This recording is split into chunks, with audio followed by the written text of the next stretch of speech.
നമുക്ക് നേതൃത്വം തരുന്ന മക്കൾക്ക് വേണ്ടി പ്രാർത്ഥിക്കാം.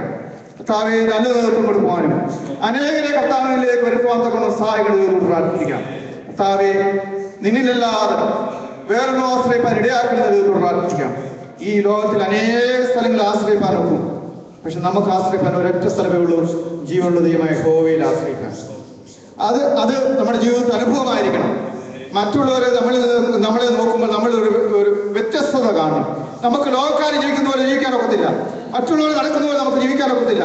നമ്മളെ കാണുന്നവർക്ക് ഒരു മനസ്സിലാകണം, ഇവരിൽ എന്തോ ഒരു വ്യത്യാസമുണ്ട്. ക്രിസ്ത്യാനിയുടെ ഭാവം,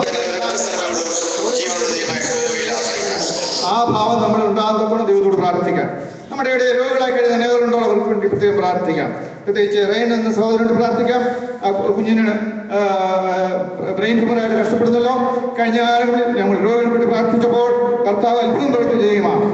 കർത്താവ് ഇവിടെ ആയിരുന്നപ്പോൾ അവൻ തൊട്ടവർക്ക് സ്വപ്നം കൊടുത്ത് ചെയ്യുന്നതാണ്. വിശ്വാസത്തോടെ നമുക്ക് ആ കുഞ്ഞിനെ കർത്താവിന് ചെലവ് വെക്കാം.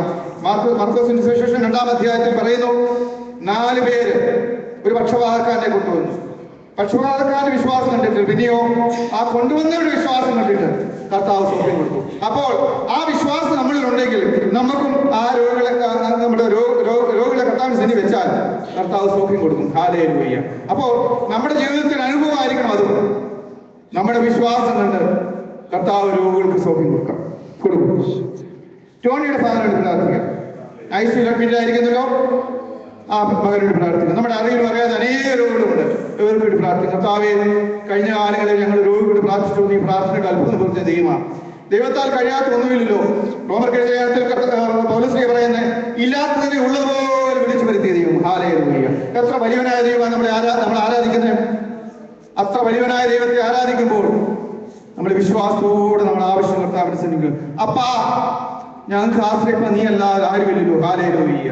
നമുക്ക് ആശ്രയിപ്പാൻ വേറെ ആരുമില്ലല്ലോ. അവനാണ് നമുക്ക് തുണ. നമുക്ക് അവന്റെ മാറിലോട്ട് ചാരി നാഥ ഞങ്ങളുടെ പ്രാർത്ഥന കേൾക്കുന്നത് പ്രാർത്ഥിക്കാം.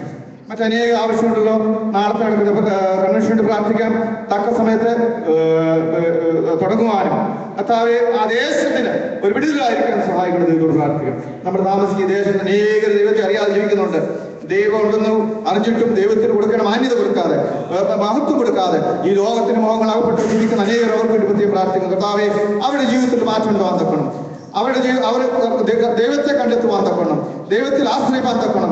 ഈ കൺവെൻഷൻ കൊണ്ട് സഹായിക്കുന്നത് പ്രാർത്ഥിക്കും. വചനം ഘോഷിക്കുന്നു, വചനം പ്രാർത്ഥിക്കുന്നു. ഏതാത്മാവിൽ വചനം എഴുതി ഏതാത്മാവിൽ ഘോഷിപ്പാനും അത് ഗ്രഹിപ്പാൻ കൃപയ്ക്കേണ്ട ദൈവത്തോട് പ്രാർത്ഥിക്കാം. നമ്മൾ പലപ്പോഴും വചനം കേട്ട് മറന്നു പോയിട്ടുണ്ട്. ആ കുറവുകളൊക്കെ ക്ഷമിക്കണം ദൈവത്തോട് പ്രാർത്ഥിക്കാം. ദൈവം നമുക്ക് വേണ്ടി